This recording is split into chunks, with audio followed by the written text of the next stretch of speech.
Kej pozory mylą. Opowiadanie po śląsku czyta autorka Jochanka. Jak wiecie, studiowałam po 30 roku życia i to w czasie studiów było dużo szpany, ale i ważnych wydarzeń, bez tuż postanowiła wam trochę porozprawiać. Śląsko-gotka, a język literacki.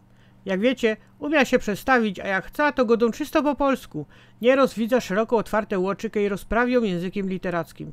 Tak opun buczek mi dał grajwka. I nastąpił dzień, kiedy z mojej gotki i też mi zabrakło, a jak godo moja kamratka Marianna zapomniała na dychaniu. Pan profesor. Pewnego dnia, kiedy zajechała cugiem na pierwsze wykłady na magisterce do Wyższej Szkoły Zarządzania i Administracji do Opola, z rozpiski z dziekanatu dowiedziała się, że mam mieć zajęcia z panem profesorem T. Jak wszystko i jak wszyscy spodziewała się starszego pana z dużym dorobkiem i siwymi włosoma. Beztuż żaden z nasz studentów nie zareagował, kiedy przyszedł trochę przed wykładem, chyba nasz kolega, taki w dżinsach i modnej koszuli, z tasą sportową i zaczął wyjmować laptop i szykować kable. Każdy z nas pomyślał, że wiadomo, profesor, jak to starszy pan, na pewno by nie szafnął obsłużyć laptopa, beztuż przysłał swego asystenta, co by mu narychtował cały sprzęt. A on, ten profesor, to przyjdzie nie szkorzy. I my dalej pociskali pierdoły między sobą, a on dalej rychtował sprzęt. Było lekkie larmo i szum.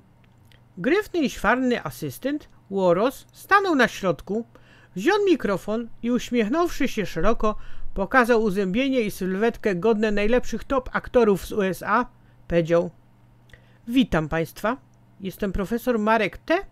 i mam przyjemność wykładać Państwu zarządzanie produkcją. Cisza, jaka zapanowała, była jak przysłowiowy makiem zasiał. Słychać było tylko latające muchy, a my patrzyli szeroko otwartymi oczoma na tego młodego Karlusa, którego my wzięli za studenta. Pan profesor miał wtedy 41 lat i był już profesorem, a on wcale nie wyglądał na swój wiek. Pan profesor był osobą wyszportowaną. Opowiadał nam, że co rano zawsze jeździ na basen albo loto. Promował zdrowy tryb życia. Był taki amerykański, światowy w pozytywnym znaczeniu. Powiem wam, niekierym to bardzo zawodzało, bo mu nie dorównywali do pięt. Ale podziw i osłupienie były nie tylko na pierwszym wykładzie. Pan profesor okazał się erudytą, człowiekiem światowym o wyjątkowym umyśle, a że my go słuchali jak przysłowiowo łotwarto gęba. Pracował na Politechnice Opolskiej, znał się na technologii związanej z rolnictwem, pokazywał nam elewatory zbożowe, omawiał procesy ich pracy. Omawiał zagraniczne procesy produkcyjne, zasady i zarządzanie. Do szpany pokazał nam nawet zdjęcia chroboków, które buszują we zbożach, tak, dla rozluźnienia atmosfery poważnego wykładu. A w przerwach wykładu na kafę czy pójście na cygareta pokazywał nam zdjęcia z USA, kaj przebywał na stypendium naukowym. Jego opowieści godały nam o amerykańskim systemie studiowania i życia. Potrafił tak godać o tym, że my słuchali i słuchali.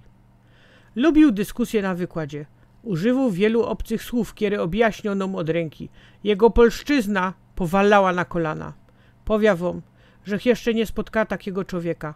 Byda się do końca życia asić, że miała z panem profesorem szczęście mieć kontakt. Był to wyjątkowy naukowiec, który rodzi się roz na 100 lat. Nie umia się pogodzić, że pana profesora nie ma wśród nas. Żegnaj, profesorze.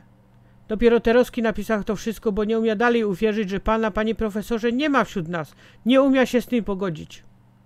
Felieton ten poświęcam pamięci pana profesora Marka Tukiendorfa, rektora Politechniki Opolskiej, wybitnego naukowca, człowieka i osobowości społeczności akademickiej polskiej i zagranicznej. Cześć jego pamięci.